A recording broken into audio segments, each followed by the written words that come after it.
I am one in a million, a Hazara, people who have faced generations of persecution in Afghanistan.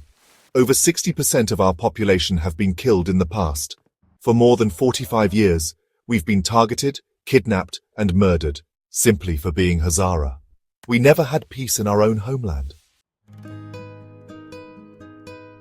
Who are the Hazara? We are people who believe in justice, love, equality, hard work, and women's rights.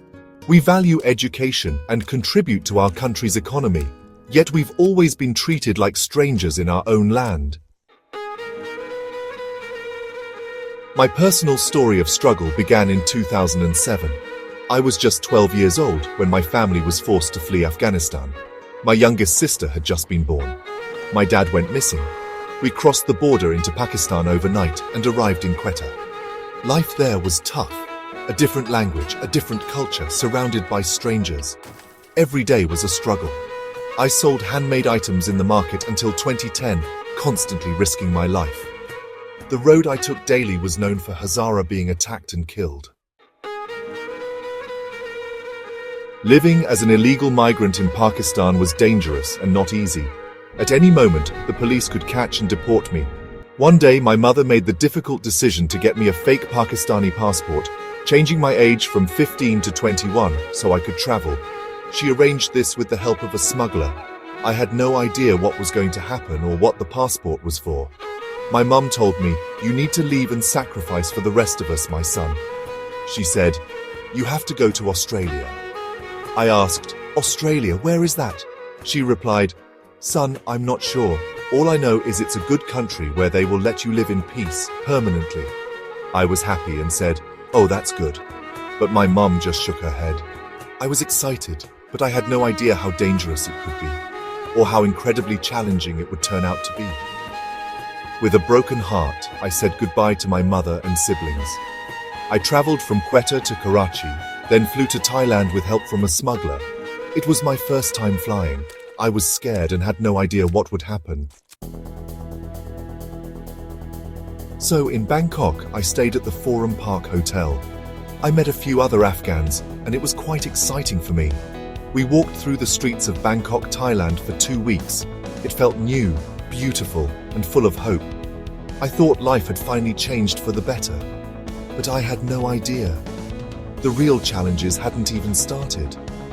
There were still endless struggles ahead, and I had to be strong to face them. But after about 2 weeks, we learned that our visas were fake. One night, 6 of us decided to head to the Malaysian border, traveling by taxi and bus. On the way, undercover police stopped us. The front door of the bus opened. Everyone was asleep. A police officer stepped in, and I quickly shut my eyes, pretending to sleep. But he noticed me. He walked over and started asking questions. "Passport? Where are you from? How old are you? What are you doing in Thailand? When will you go back?" I stayed calm and replied with a smile, "Thailand is very beautiful. I'm going back to Pakistan in 2 weeks." He asked my age. I said 21. He spoke into his radio, and God knows what he said. But after a few moments, miraculously, he let me go. We finally reached the Malaysian border, crossed illegally into the jungle, and ended up in Kuala Lumpur. There, police almost arrested us. We actually escaped from a hotel's second floor and hid. Later, the smuggler moved us to Genting Highlands, which was this luxury tourist area, and we stayed there for 2 weeks.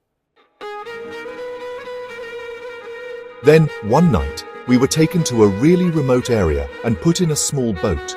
We were told we'd reach Indonesia in about 3 hours. Instead, we spent 17 hours at sea. During a terrifying storm, we were transferred to a second boat. The Indonesian Navy arrived, shouting for the captains to stop. When they didn't, the Navy nearly sank our boat. The 2 captains jumped into the water and disappeared, but one of them was arrested. At that stage, I ripped up my fake Pakistani passport and threw it into the water. I couldn't risk being caught with it. That night, the Navy caught us during a violent storm. The rain was pouring heavily. The night was dark, the wind howled, waves slammed against the boat, And in the middle of it all, they punished us.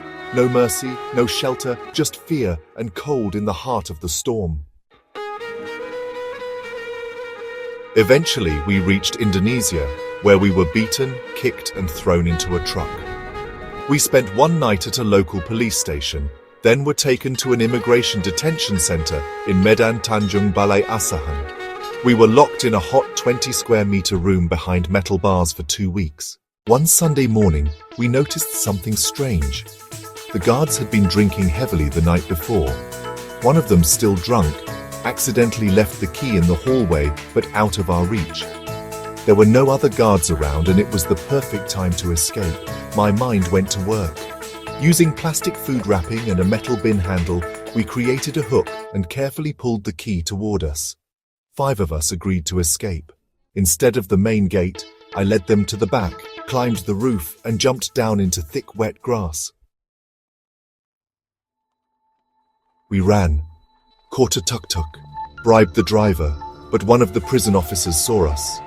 Soon, police surrounded us. One friend was caught, but I managed to escape with another friend, running non-stop for 30 minutes through streets. This story continues. Please watch the next part.